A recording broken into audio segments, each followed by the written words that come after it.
राधा स्वामी जी। बाणी बाणी संत पलटू साहिब जी की।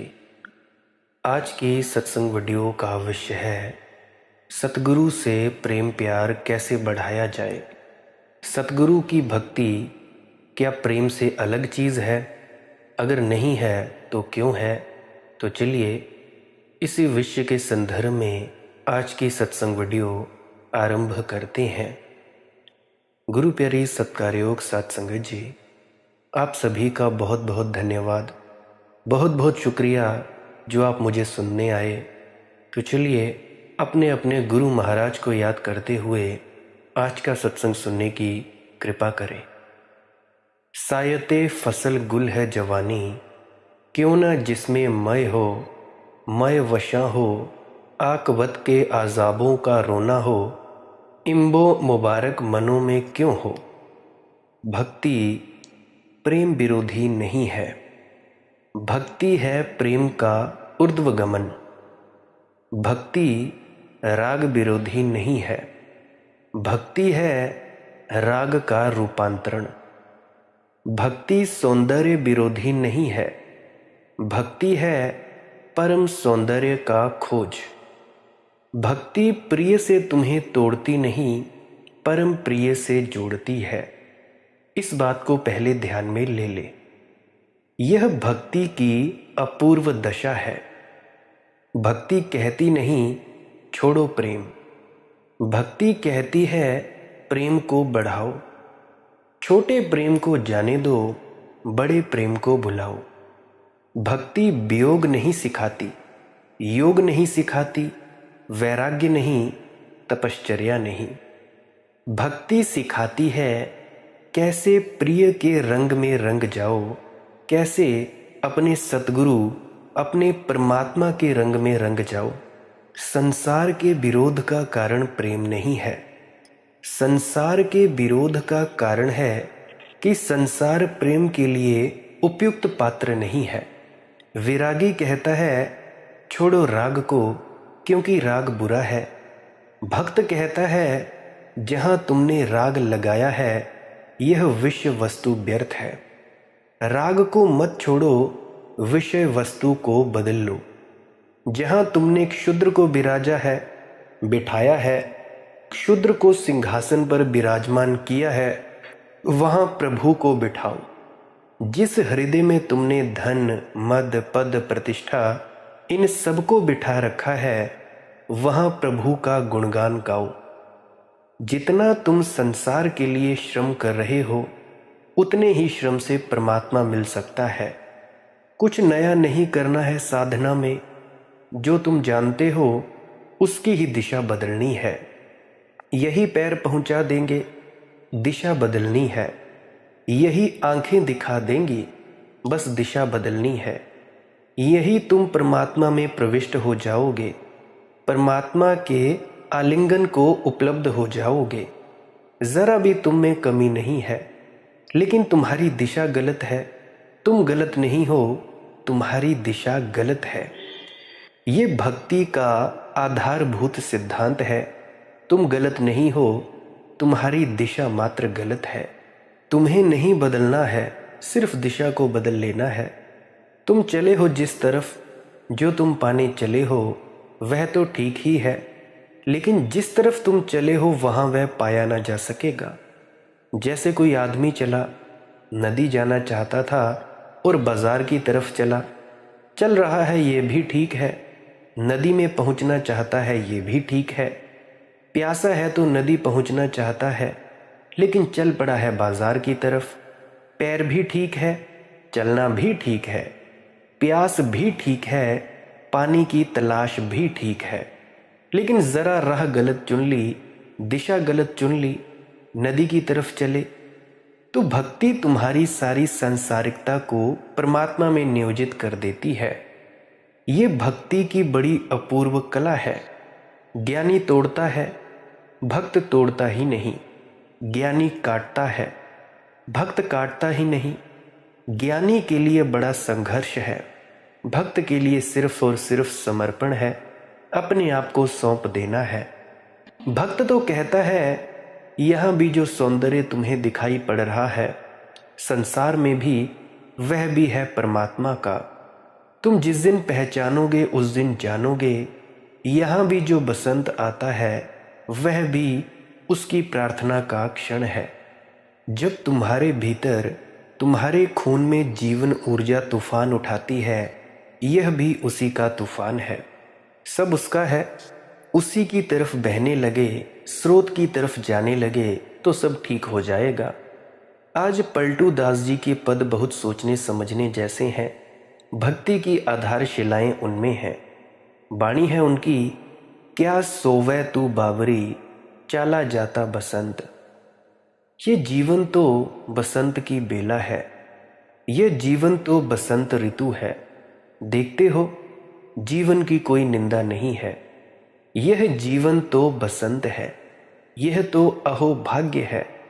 और तुम सोए सोए बिताए दे रहे हो। बसंत आ गया, फूल खिल गए, पक्षी गीत गा रहे हैं, मोर नाच रहे हैं, सारा जगत उल्लास से भरा है। और तुम सोए सोए बिता दोगे, तुम मूर्छित ही बने रहोगे। क्या सोवे तू बावरी, तुम कैसे पागल हो। जागने की घड़ी आ गई, बसंत द्वार थपथपा रहा है। जागने का क्षण आ गया, सब तरफ राग रंग है, सब तरफ प्रभु की वर्षा है। सूरज निकल आया, किरणों का जाल फैल गया। तुम कैसे पागल हो कि अभी भी सोए हो, फिर कब जागोगे। वाणी है, क्या सोवे तू बावरी, चाला जाता बसंत, चाला जाता बसंत, कंत न घर में आए। प्यारे को तूने खोजा ही नहीं, प्यारे को घर भी ना बुलाया, प्यारे को पाती भी ना लिखी, निमंत्रण भी नहीं भेजा। और ये बसंत के जाने के क्षण करीब आने लगे। ये जीवन अभी है, अभी खो जाएगा। ये जीवन सदा तो नहीं रहेगा। आता है, चला जाता है, क्षण भंगुर है। यह तो क्षण भंगुर जीवन है। इसे प्रभु की पुकार बना लो। अगर ये प्रभु की पुकार बन जाए और प्रभु की तरफ यात्रा शुरू हो जाए तो तुम ऐसे बसंत में पहुंच जाओगे जो आता है फिर जाता नहीं। यह बसंत तो आता है और जाता है। अभी जैसे अभी अभी गुजरा हमारा बसंत, इस जीवन का बसंत तो बनता है, मिटता है। लेकिन एक और भी बसंत है, प्रभु में डूब जाने का। वहाँ फिर फूल सदा ही खिलते हैं। वहाँ सनातन के फूल खिलते हैं, एक धम्मो सनंतनो, जिसको महात्मा बुद्ध कहते हैं। शाश्वत, सनातन, जो कभी नहीं मुरझाता, उसके फूल खिलते हैं, उस धर्म के फूल खिलते हैं। यहाँ तो निश्चित ही समय के जगत में, समय की व्यवस्था में जो भी पैदा होता है मर जाता है। बसंत भी आया और गया, आया भी नहीं कि जाने की तैयारी शुरू हो जाती है। सुबह हुई और सांझ होने लगी, जन्म हुआ और मृत्यु होने लगी, मिले नहीं कि बिछुड़ने की घड़ी आने लगी। यह बसंत तो थोड़ी देर को है, ये द्वार जरा सी देर को खुलता है। लेकिन इस द्वार का जो सदुपयोग कर ले तो वह परम बसंत को उपलब्ध हो जाए। क्या सोवे तू बावरी, चला जात बसंत, चला जात बसंत, कंत न घर में आए। अभी प्रेमी के बिना ही तुझे रहना पड़ रहा है। स्वामी से मिलन ही ना हुआ, मालिक से कोई संबंध ही ना जुड़ा। साहिब को कब पुकारोगे? पलटू साहिब फरमा रहे हैं, उसी परम प्यारे के मिल जाने पर तृप्ति है। यहाँ भी तुम जो खोज रहे हो, खोज तो उसी को रहे हो। पत्नी में खोजते हो, पति में खोजते हो, कभी सोचा है किसे खोजते हो? ये किसकी खोज चल रही है? पति में, पत्नी में, बेटी में, बेटों में, मित्रों में, संबंधों में, परिजनों में किसकी खोज चल रही है?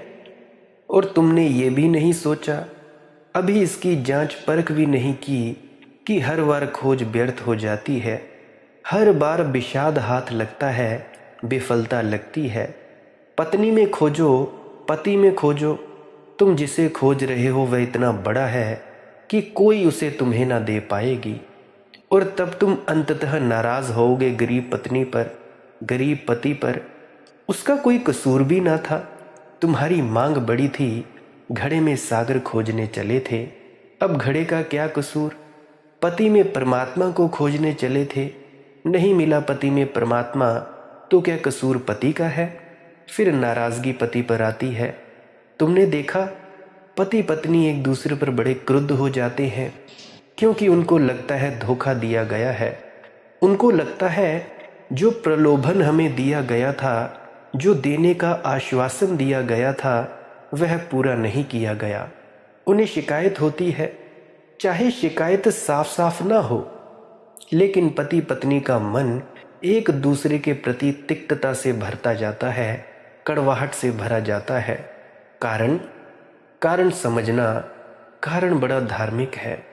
कारण यही है कि पत्नी ने जिसे प्रेम किया था, सोचा था उसमें परमात्मा मिलेगा, मिला एक साधारण आदमी, क्षुद्र वासनाओं से भरा, क्षुद्र सीमाओं से घिरा। सोचा था असीम से दोस्ती होगी, सोचा था मंदिर मिल जाएगा, मिला घर, मंदिर नहीं मिला। घरवाली बन गई, घरवाले मिल गए, लेकिन मंदिर नहीं मिला। और आकांक्षा मन की थी, प्यास तो मन की एक ही है, मंदिर के लिए।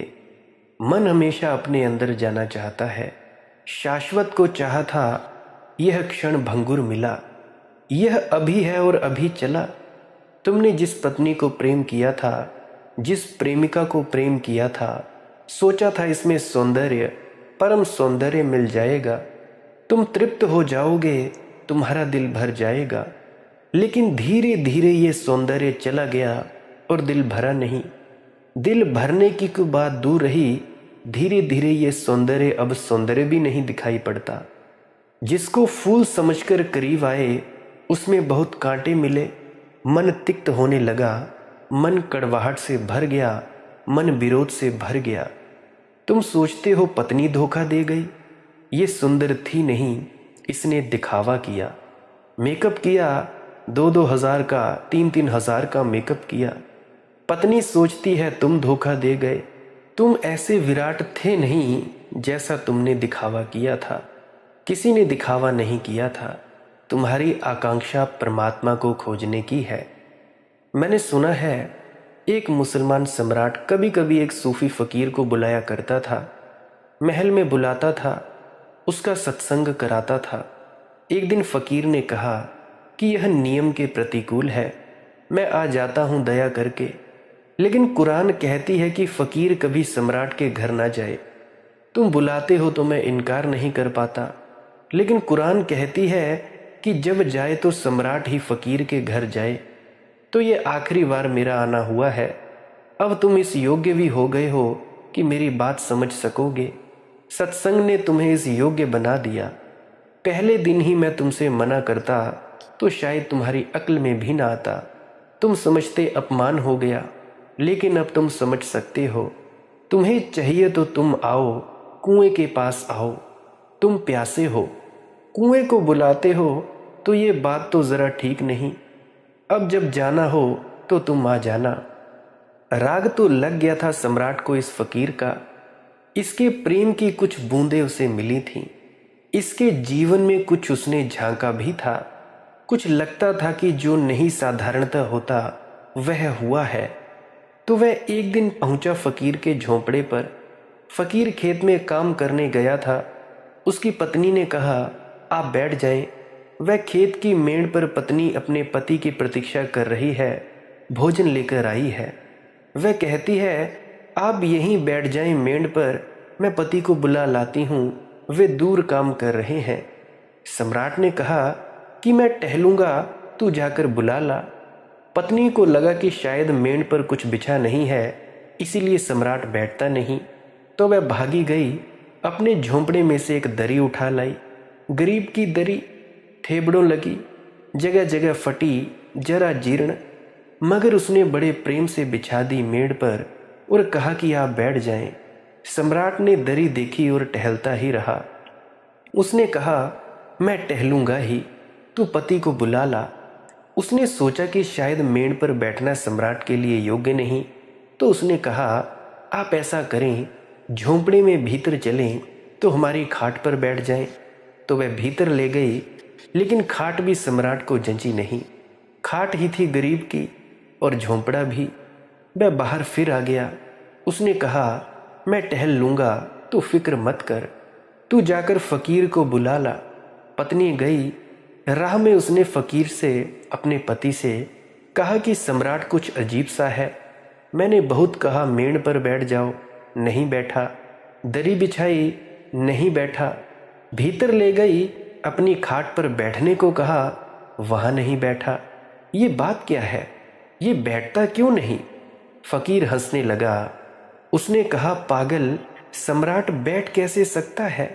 हमारी दरी भी उसके योग्य नहीं, खेत की मेड़ भी उसके योग्य नहीं, हमारी खाट भी उसके योग्य नहीं। और फिर फ़कीर हंसने लगा। उसकी पत्नी ने कहा, आप हंसते क्यों हैं? उसने कहा, यही तो मनुष्य के सारे जीवन की कथा है कि हमारा मन कहीं बैठता नहीं, क्योंकि मन है सम्राट। कभी तुम दुकान पर बिठलाना चाहते हो, नहीं बैठता है। कभी तुम किसी की देह में बिठाना चाहते हो, नहीं बैठता है। यह तो बैठेगा ही नहीं जब तक परमात्मा ना मिले। यह सम्राट है, यह परमात्मा मिले तो ही बैठेगा। और परमात्मा मिल जाता है तो ऐसा बैठ जाता है, हिलता ही नहीं, डुलता ही नहीं। सब कंपन खो जाते हैं, अकंप हो जाता है।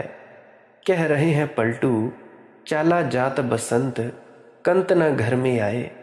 अभी वह मालिक ना तो तुमने बुलाया, ना घर में आया, और ये बसंत के जाने के दिन भी करीब आ गए। ये पागलपन है, ये पागलपन छोड़ो। धृग जीवन है तोर, कंत बिन दिवस गवाए। और जीवन में अगर कोई भी एक पाप हो सकता है तो वह ये है कि उस परम प्यारे के बिना कोई जीवन बिताए। धृग है जीवन तोर, तेरा जीवन व्यर्थ है, व्यथा है, किसी मूल्य का नहीं, निरर्थक है। अभागा है तू, क्योंकि और कोई दुर्भाग्य ही नहीं जगत में बिना परमात्मा के जीवन बिताना। यह ऐसा ही है जैसे बिना रोशनी का दिया, ऐसा ही यह ऐसा ही है जैसे कि गर्मी में सूख गई सरिता। रेत ही रेत का पाट है, जल की जरा भी धार नहीं है। ये ऐसा ही है जैसे एक मरुस्थल, जहाँ न कभी वृक्ष उगते, न फूल उगते, न पक्षी गीत गाते, जहाँ बसंत कभी आता ही नहीं। परमात्मा के बिना जीवन रस विहीन है, रसो वैसह। परमात्मा रस रूप है, उसे बुलाओगे तो रस लिप्त हो जाओगे। उसके बिना सूखे सूखे ही रहोगे। उसके बिना आंखें गीली न होंगी, न हृदय गीला होगा। उसके बिना गीत नहीं उठेगा। उसके बिना समाधि नहीं, उसके बिना समाधान नहीं है। तुम्हारी सब समस्याएं समस्याएं ही बनकर रहेंगी, कोई समाधान नहीं हो पाएगा। और ख्याल रखना, यह जो परमात्मा का प्रेम है, सतगुरु का प्रेम है, ये तुम्हारे संसारिक प्रेम के विपरीत नहीं है। इसके ऊपर जरूर है, इसके विपरीत नहीं है। यह संसार के प्रेम में भी तुम इसलिए पड़ गए हो कि परमात्मा की तुम्हें तलाश है। टटोल रहे हो जैसे एक अंधा आदमी अंधेरे कमरे से बाहर निकलना चाहता है तो टटोलता है। हाथ से टटोलता है या लकड़ी से टटोलता है। कभी दीवार टटोलता है, कभी खिड़की टटोलता है, कभी कुर्सी टटोलता है। रास्ता खोज रहा है, दरवाज़ा खोज रहा है। दरवाज़ा खोजना चाहता है, इसीलिए टटोलता है। तुम्हारा जो सांसारिक प्रेम है वह परमात्मा के लिए ही तुम्हारा टटोलना है। कभी स्त्री को टटोलते, कभी पुरुष को टटोलते, कभी पति को, कभी पत्नी को, कभी बेटे को, कभी मित्र को, कभी यहाँ वहाँ, लेकिन तुम टटोल परमात्मा के लिए रहे हो। कभी तुम्हारी टटोलती हुई लकड़ी दीवार से लगती है तो तुम थोड़ी देर बाद हट जाते हो, क्योंकि यहाँ तो दीवार है।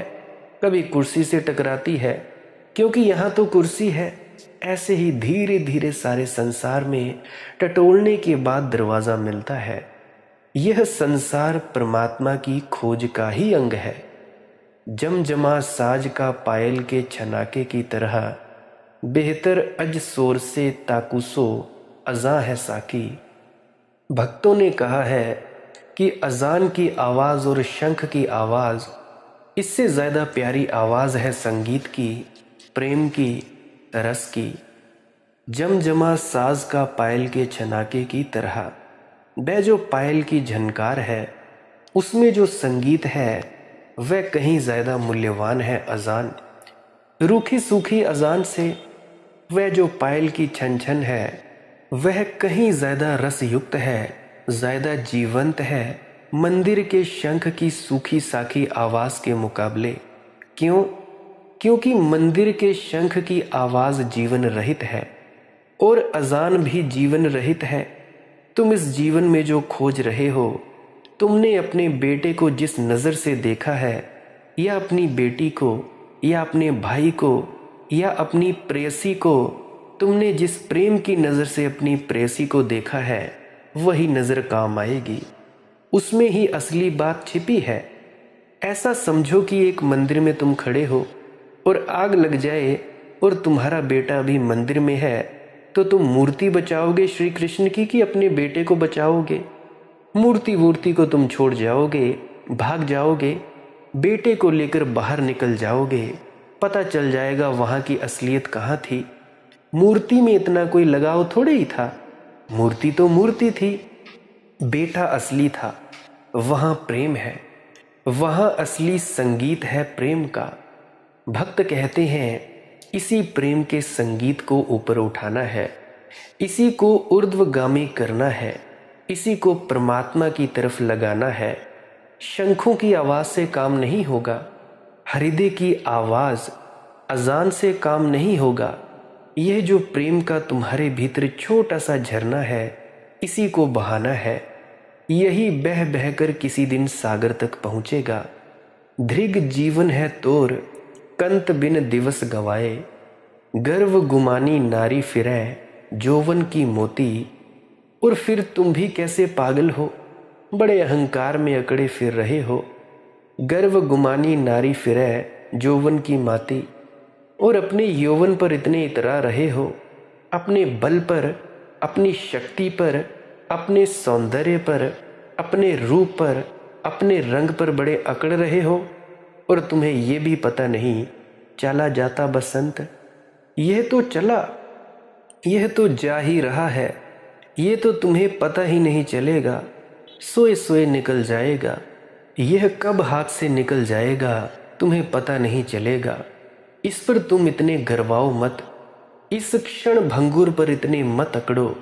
गर्व गुमानी नारी फिरै, जोवन की माती। भक्तों के लिए तो सभी स्त्रियां हैं, पुरुष तो एक परमात्मा है। इसीलिए नारी, गर्व गुमानी नारी फिरै, जोवन की माती। तुम अपनी अकड़ में ही यौवन की, सौंदर्य की अकड़, रूप की अकड़, इसमें ही मदमाते फिर रहे हो। यही शराब पी है, यही नशा तुम पर चढ़ा है। खसम रहा है रूठ, नहीं तू पठवै पाती।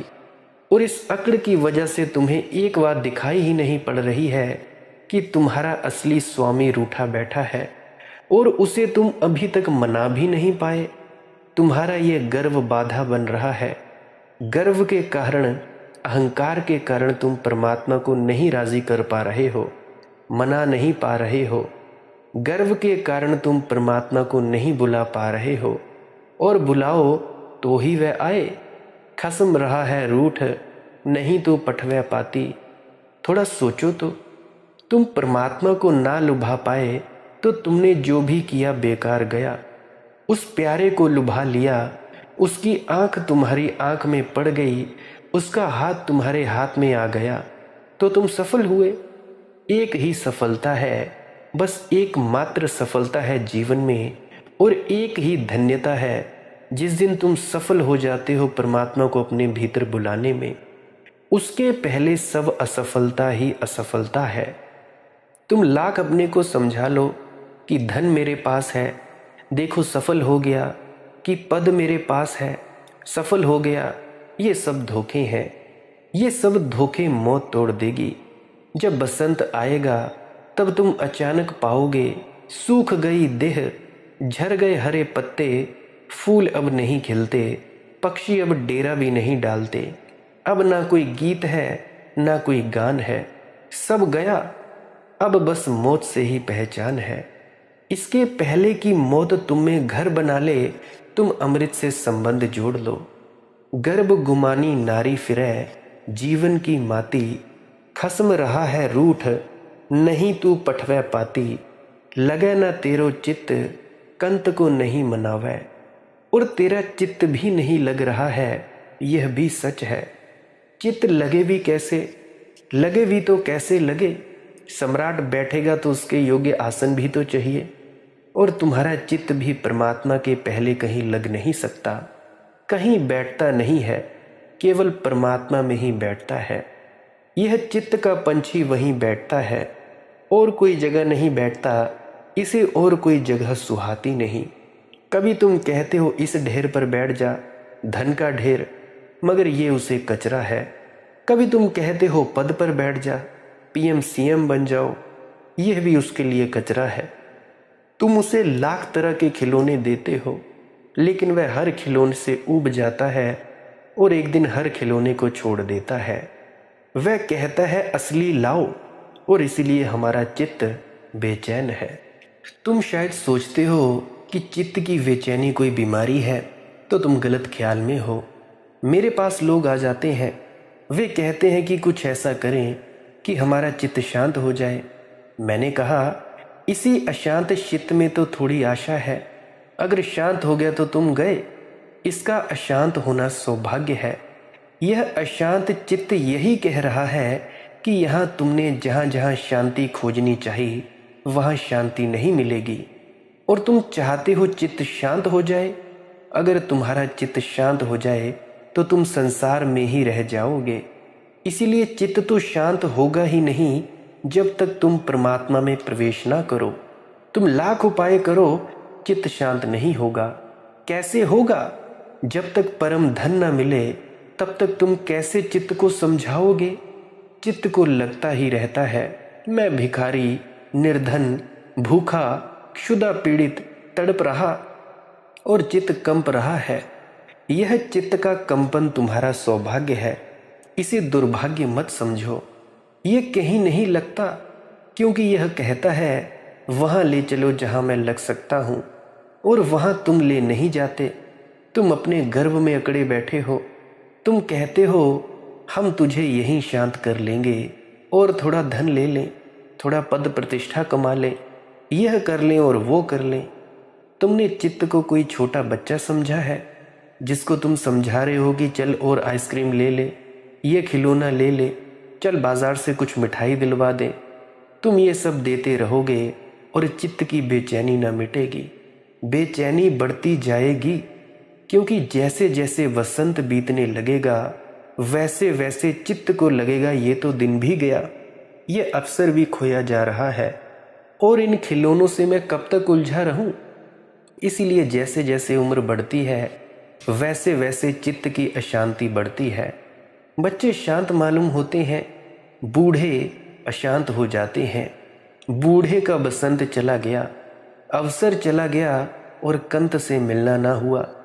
लगे ना तेरो चित्त, लग सकता नहीं, लगाओ लाख लगाओ, लग सकता ही नहीं। और ये सौभाग्य है कि चित्त तुम्हारा कहीं लगता नहीं, नहीं तो तुमने नामालूम किस कूड़े की ढेरी में इसको कभी का लगा दिया होता।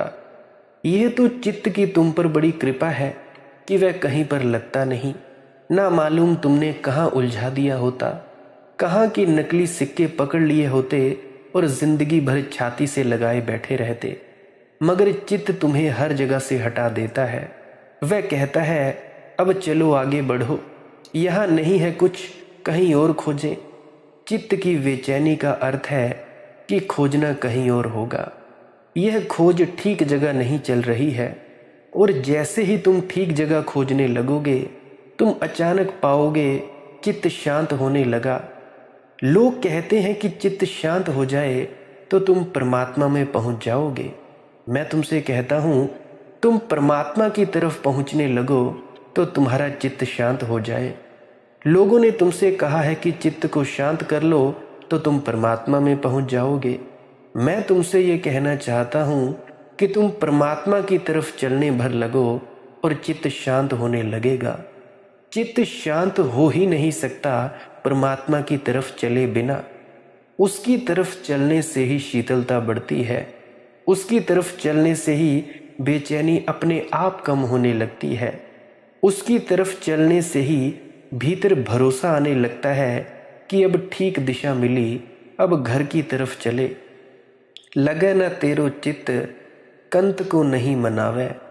इधर चित्त भी तेरा नहीं लग रहा है, किसका लग रहा है?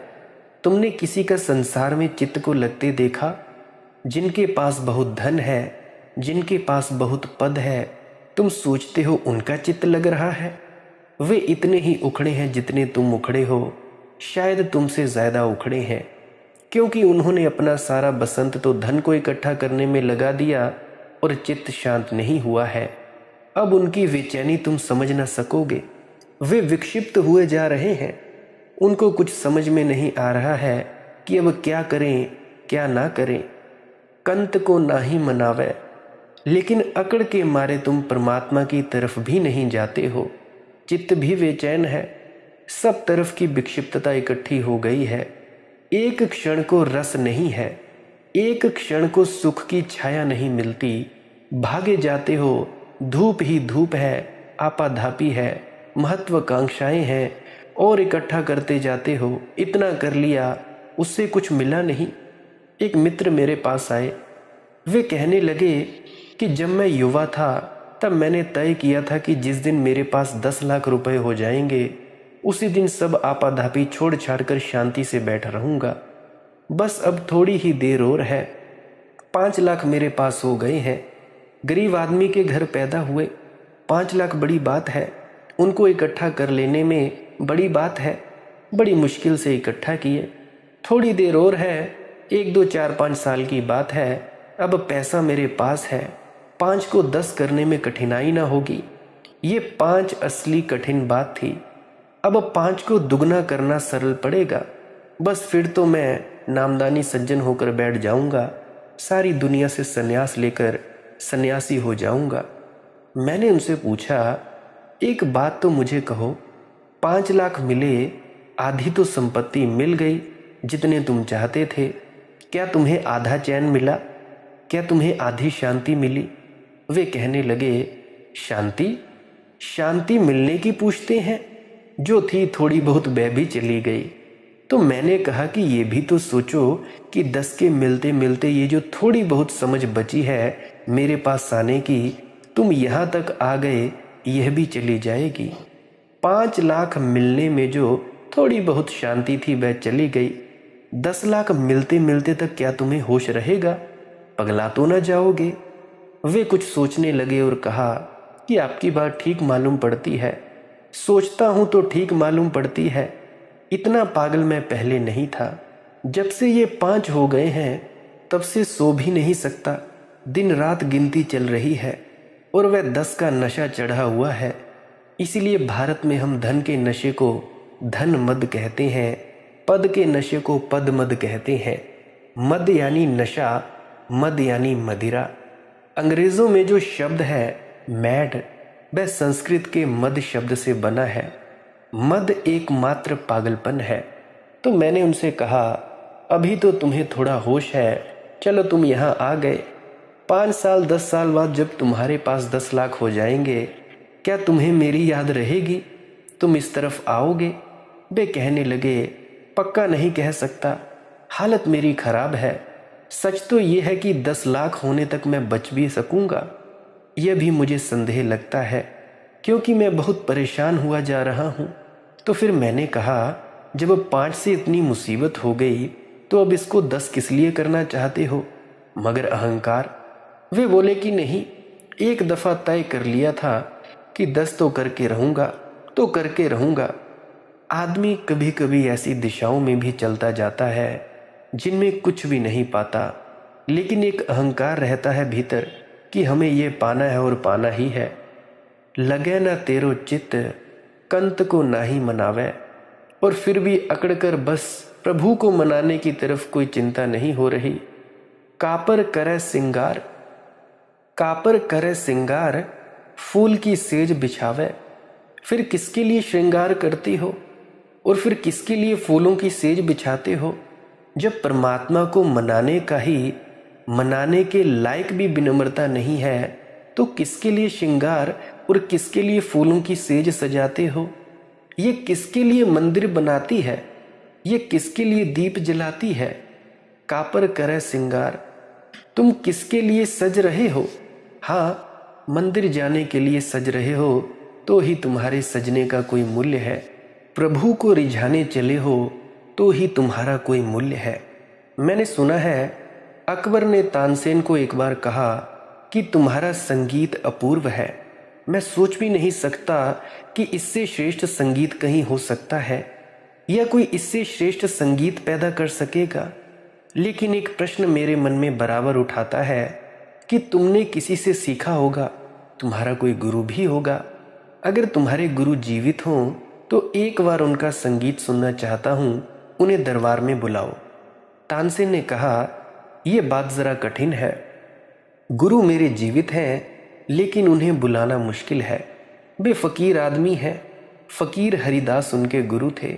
वे गाते थे अपनी मौज से, बजाते थे अपनी मौज से, क्योंकि वे आदमियों के लिए नहीं गाते थे, आदमियों के लिए नहीं बजाते थे।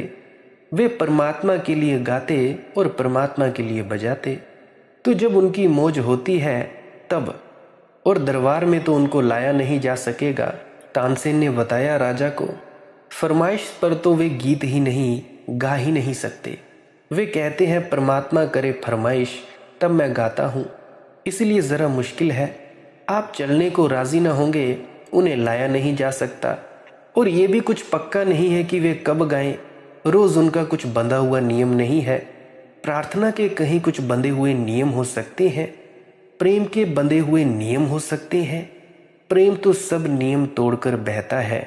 प्रेम तो बाढ़ की तरह है, फूल किनारे सब तोड़ देता है। तो कभी वे 2 बजे रात उठाते हैं और गाते रहते हैं, गाते रहते हैं। घंटों बीत जाते हैं, सूरज निकल आता है, दोपहरी हो जाती है और मस्त नाचते रहते हैं। और कभी 2-4 दिन सन्नाटा ही रहता है, उनके झोंपड़े पर कोई स्वर नहीं उठता। कभी शून्य का नैवेद्य चढ़ाते परमात्मा को, कभी संगीत का चढ़ाते हैं। मगर ये सब अनिश्चित है। हरिदास स्वतंत्र वृत्ति के हैं, स्वच्छंद हैं, सन्यासी हैं। सन्यासी का अर्थ ही होता है स्वच्छंद, जो अपने भीतर के छंद से जीता हो। अकबर ने कहा कि तुमने मुझे और लुभा दिया।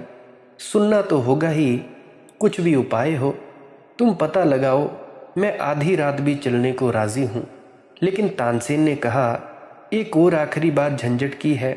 अगर कोई पहुँच जाए तो वे तत्क्षण रुक जाते हैं, वे चुप हो जाते हैं। तो चोरी से सुनना पड़ेगा, झोंपड़े के बाहर छिपकर सुनना पड़ेगा। हम जब उनके विद्यार्थी भी उनके पास थे तो छिपकर ही सुनते थे। हमें सिखाते थे वह तो ठीक था, लेकिन जब वे खुद अपनी मस्ती में, अपनी रो में गाते थे तो हमें छिपकर सुनना पड़ता था। सामने पहुंच जाओ वे रुक जाते, बात ही गई। तो रात अकबर और तानसेन करीब 2 बजे रात को छिप गए हरिदास के झोंपड़े के पास। वे आगरा में यमुना के किनारे रहते थे। 3 बजे रात वह अपूर्व संगीत शुरू हुआ हरिदास का। अकबर डोलने लगा, उसकी आंख से आंसू ही बहे जाते हैं। 5 बजे बंद हुआ संगीत। जब वे लौटने लगे महल की तरफ तो अकबर बिल्कुल चुप रहा, कुछ बोला ही नहीं। ये बात कुछ ऐसी थी, इसके संबंध में कुछ भी कहना छोटा होगा, ओछा होगा। यह इस जगत का संगीत न था, यह सेज परमात्मा के लिए बिछाई गई थी। यह श्रृंगार परमात्मा के लिए किया गया था। यह तो बात ही अलौकिक थी, यह अपार्थिव थी बात। यह स्वर्ग का संगीत था। इसके संबंध में क्या कहो, कुछ कहने को ना था। एक सन्नाटा रहा। जब महल आ गया और अकबर उतरकर महल की सीढ़ियों पर चढ़ने लगा और उसने तानसेन को विदा दी, तब उसने इतना ही कहा, तानसेन, अब तक मैं सोचता था तुम्हारा कोई मुकाबला नहीं है। आज मैं सोचता हूँ तुम्हारे गुरु के सामने तुम तो कुछ भी नहीं हो। आज मैं बड़ी बेचैनी में पड़ गया हूँ। अब तक सोचता था तुम्हारे सामने कोई भी कुछ नहीं है, आज बड़ी मुश्किल हो गई है।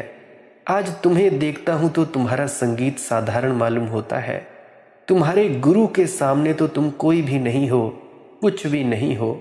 तुम्हारा उनसे क्या मुकाबला।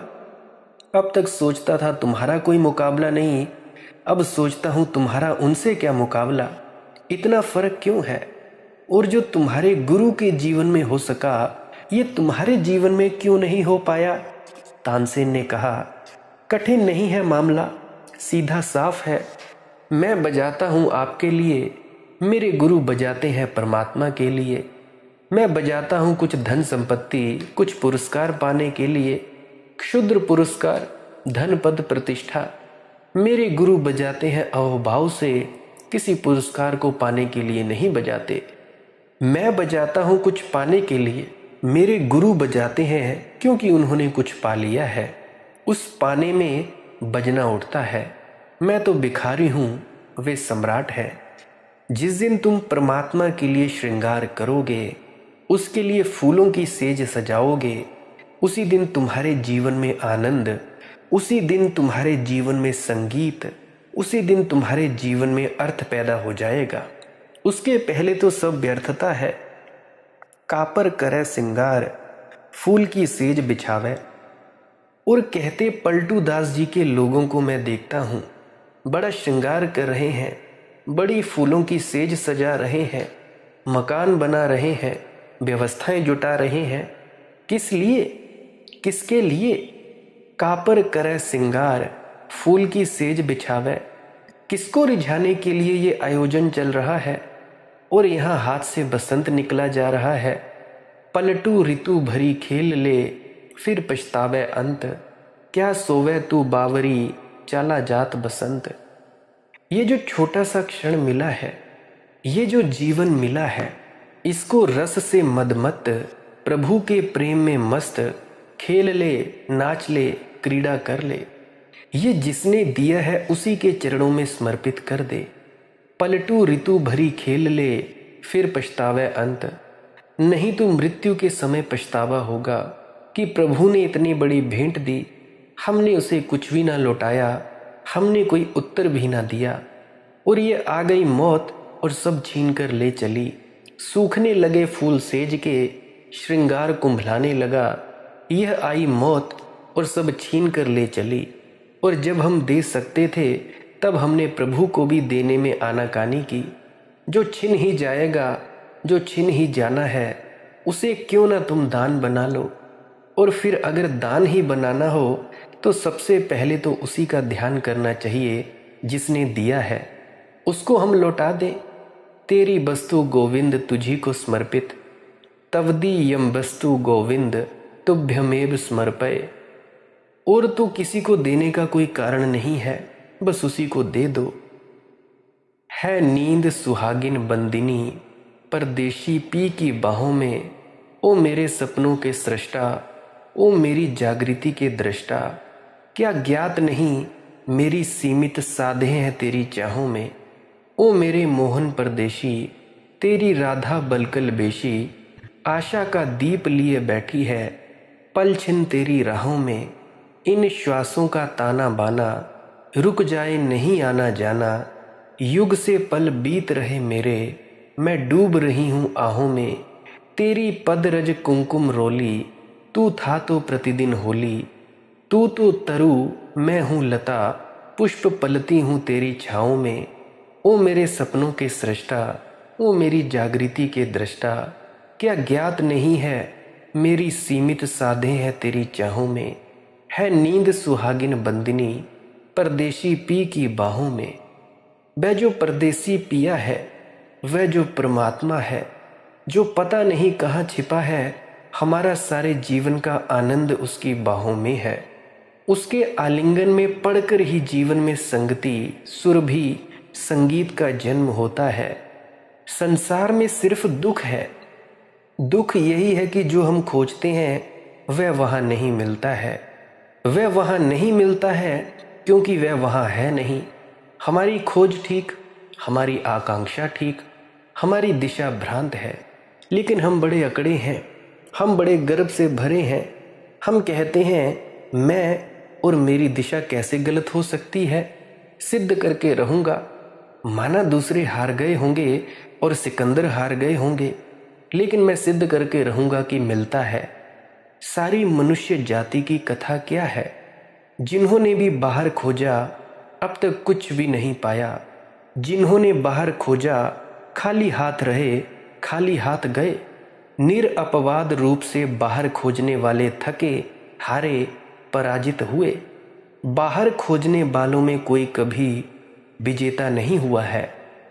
पराजय वहाँ भाग्य है, पराजय वहाँ नियति है। एक मनुष्य ने भी कभी बाहर खोजकर ये नहीं कहा कि मुझे मिला।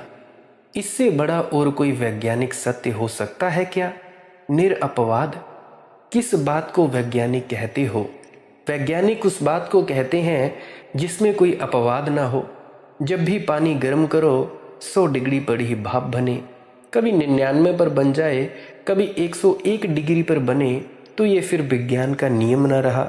अपवाद आ जाए तो नियम टूट गया। 100 डिग्री पर ही बने, फिर चाहे तिब्बत में गर्म करो, चाहे चीन में, चाहे मंगोलिया में, चाहे भारत में, कहीं गर्म करो 100 डिग्री पर ही भाप बने। जब ये हजारों प्रयोग करके देख लिए जाते हैं और पाया जाता है हर बार 100 डिग्री पर ही भाप बनता है, तो नियम निर्धारित हो जाता है।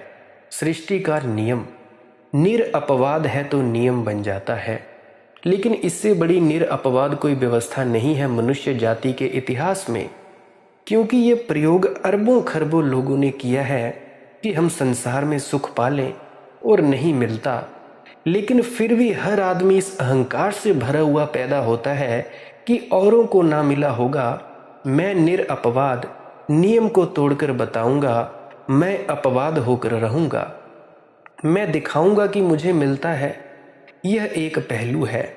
दूसरा पहलू यह है कि जिन्होंने भी भीतर खोजा उन सभी को मिला है, वह भी निरअपवाद है।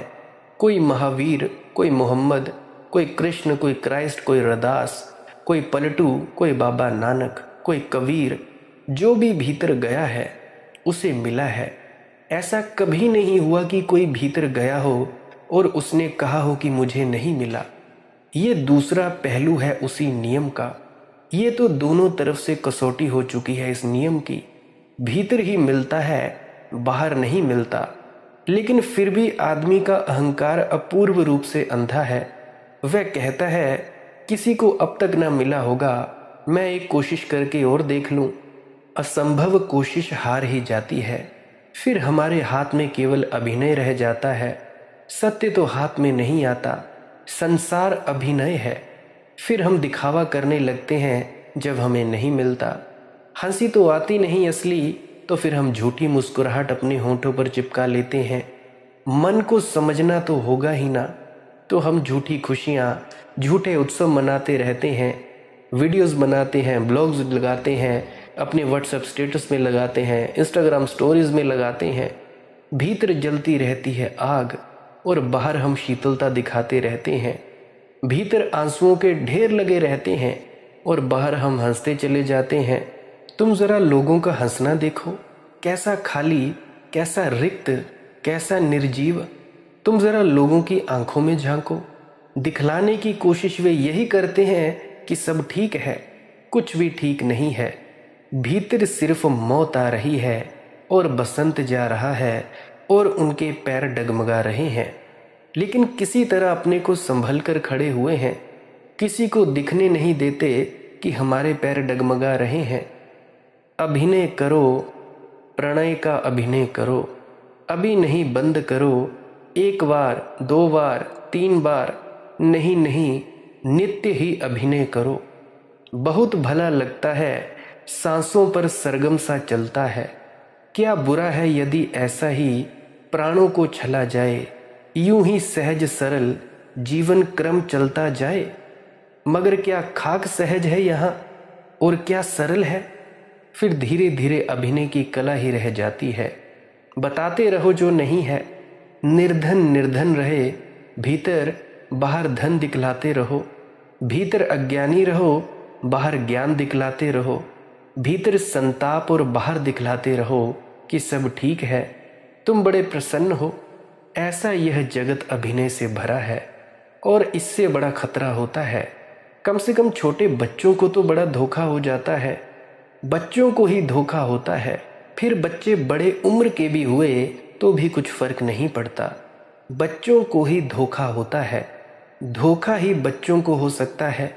तुमको भी धोखा होता है कि सब लोग इतने खुश हैं, प्रसन्न चले जा रहे हैं।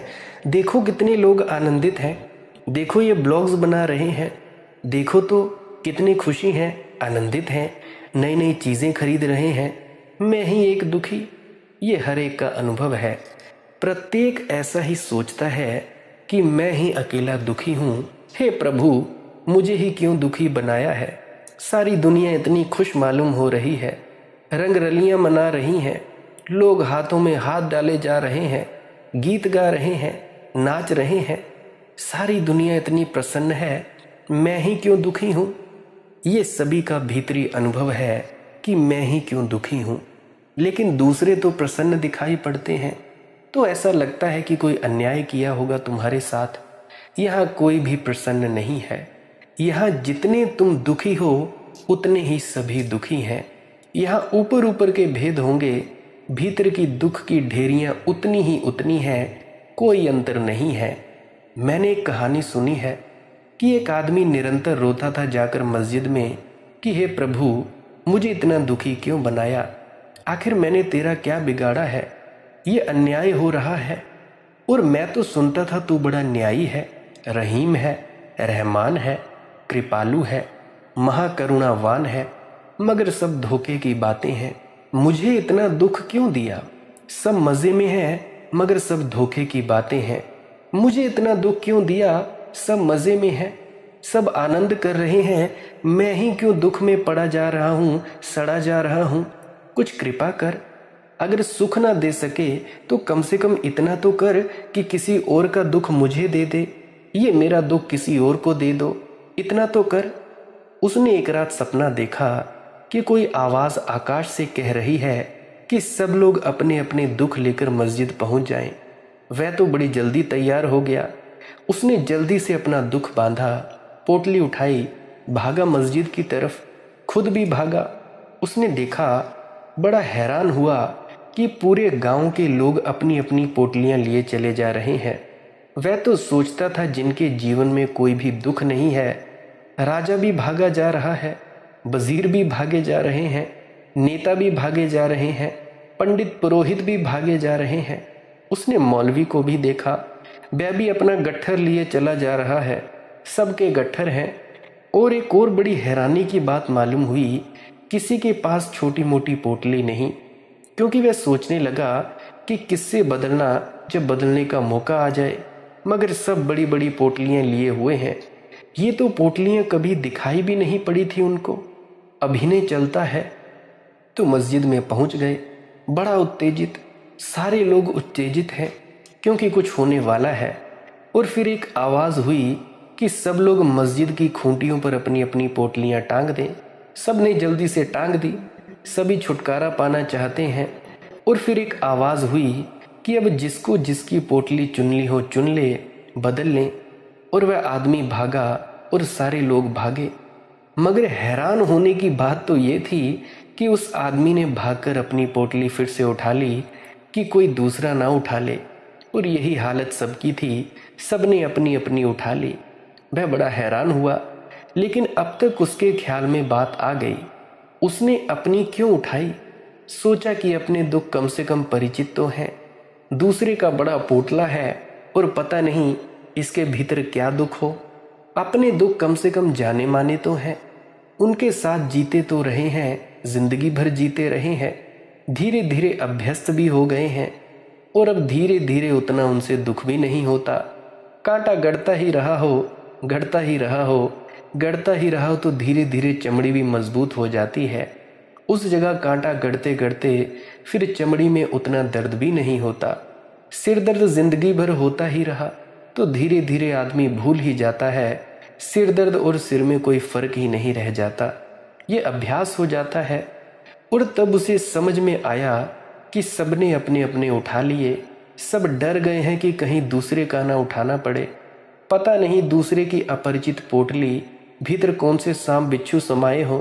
प्रत्येक ने अपनी अपनी पोटलियां उठा लीं और सब बड़े खुश हैं कि अपनी अपनी पोटली वापस मिल गई और सब अपने घर की तरफ भागे जा रहे हैं। सुबह जब उसकी नींद खुली तब उसे सच्चाई समझ में आई, ऐसा ही है। यह सब दुखी हैं मगर एक अभिनय चल रहा है। इस अभिनय से जो जाग गया उसके जीवन में ही सच्चे सन्यास का जन्म होता है, सच्चे बीतरागता का जन्म होता है। अभिनय से जाग जाना सन्यास है। अभिनय से जाग जाना सच्चा नामदानी सज्जन होना है। नामदानी सज्जन की क्या परिभाषा होती है, इसके बारे में हम कल चर्चा करेंगे। आज के लिए बस इतना ही। अगर किसी को कोई प्रश्न हो तो पुरानी सत्संग वीडियोस अवश्य सुनिए। पुरानी सत्संग वीडियोस सुन लें ताकि आपको क्या पता कोई आपके प्रश्न का जवाब मिल जाए। तो मेरी यही विनती और प्रार्थना है आपके आगे। लाइक कर सकते हैं इस वीडियो को अगर आप जी को इस वीडियो से कुछ भी सीखने को मिला है, और कमेंट सेक्शन में राधा स्वामी ज़रूर लिखें या वो सब लिख सकते हैं जो भी आपको सीखने को मिला हो। रोज़ रोज़ भजन सिमरन किया करें और श्वास क्रिया किया करें। भजन सिमरन क्या है? सिमरन है कुछ शब्दों का जाप करना जो आपको आपके सद्गुरु द्वारा बताए जाते हैं, और आप चौकड़ी मारकर बैठें, चुपचाप बिना हिले डुले बैठे रहें और चुपचाप अपना जाप शुरू कर दें। दोनों आंखों के मध्य में ध्यान रखें और जपते जाएं जपते जाएं जपते जाएं। आधे पौने घंटे तक आप जप सकते हैं, 15 से 20 मिनट तक आप जप सकते हैं। जब आपका मन एकाग्रचित हो जाए फिर दूसरा कदम उठाना है, फिर शब्द धुन को सुनना है और प्रकाश को देखना है। इस शब्द धुन को सुनते सुनते और प्रकाश को देखते देखते आपने वहां पहुंच जाना है जहां आप खुद विराजमान है। ध्यान दें, शब्द धुन को सुनते सुनते और प्रकाश को देखते देखते कोई शब्दों का जाप नहीं करना है और ना ही किसी व्यक्ति का, किसी सद्गुरु का ध्यान करना है। ध्यान कर सकते हैं सिर्फ किसी सद्गुरु का सिमरन के शब्दों के जाप के वक्त, और उसके बाद जब शब्द धुन और प्रकाश को देखना हो तब आप किसी भी सद्गुरु का ध्यान ना करें और ना ही शब्दों का जाप करें। शब्दों का जाप सिर्फ एकाग्रता के लिए है और इसीलिए ही किया जाता है। और मैं दूसरी प्रक्रिया बताया करता हूँ, श्वास क्रिया। इससे भी आपको शब्द धुन सुनाई दे सकती है और प्रकाश दिखाई दे सकता है। करना क्या है?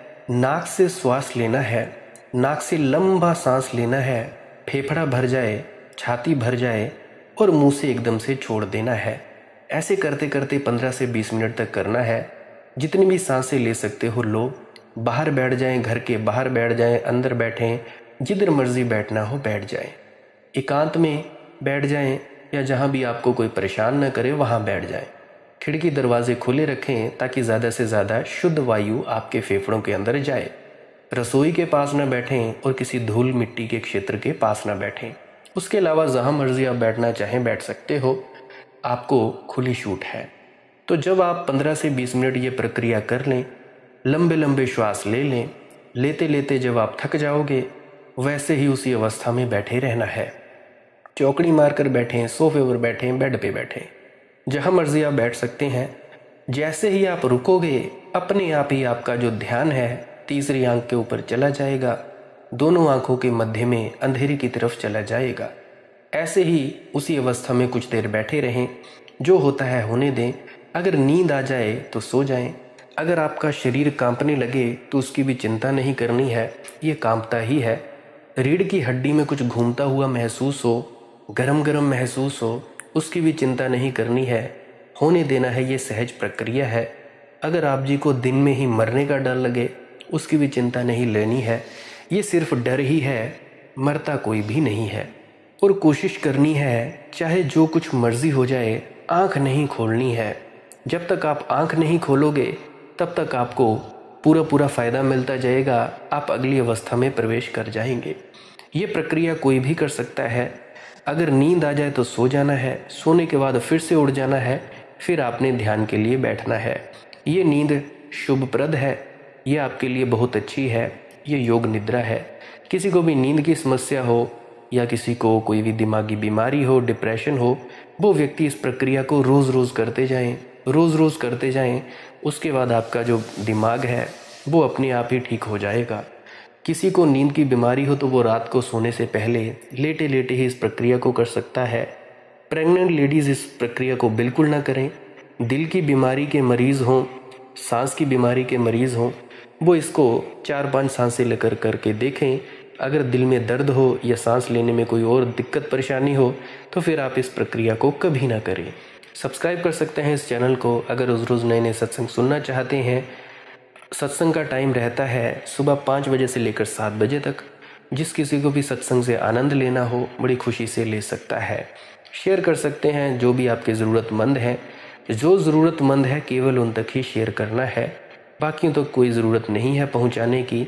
अगर परमात्मा चाहेगा वो अपने आप ही वीडियो तक पहुंच जाएंगे, चाहे आप कोशिश करें चाहे आप ना करें। फिर भी कर सकते हैं अगर आपने करना हो। और जो कोई भी ऐसा नहीं कर सकता वो चिंता ना लें, वो ऐसे ही रहें, वो सिर्फ सत्संगों का आनंद ही लें। आप इन वीडियोस का प्रयोग ले सकते हो अपने प्रश्नों का जवाब लेने के लिए, भ्रांतियों से बाहर आने के लिए। कोई भी आपके अंदर चल रहा हो, खलबली मच रही हो, उसको जानने के लिए ले सकते हैं। ध्यान में उतरने के लिए आप इन वीडियोस का प्रयोग ले सकते हैं। जैसा मर्जी चाहे आप ले सकते हैं प्रयोग। सभी से प्रेम करते रहिए। आप मुझे इतने अंत तक सुनते हो, इतने अंत तक सुनने के लिए आपका बहुत बहुत शुक्रिया। अंत में आप सभी के भीतर बैठे परमात्मा को प्रणाम करता हूँ। मेरा प्रणाम स्वीकार करें। राधा स्वामी जी।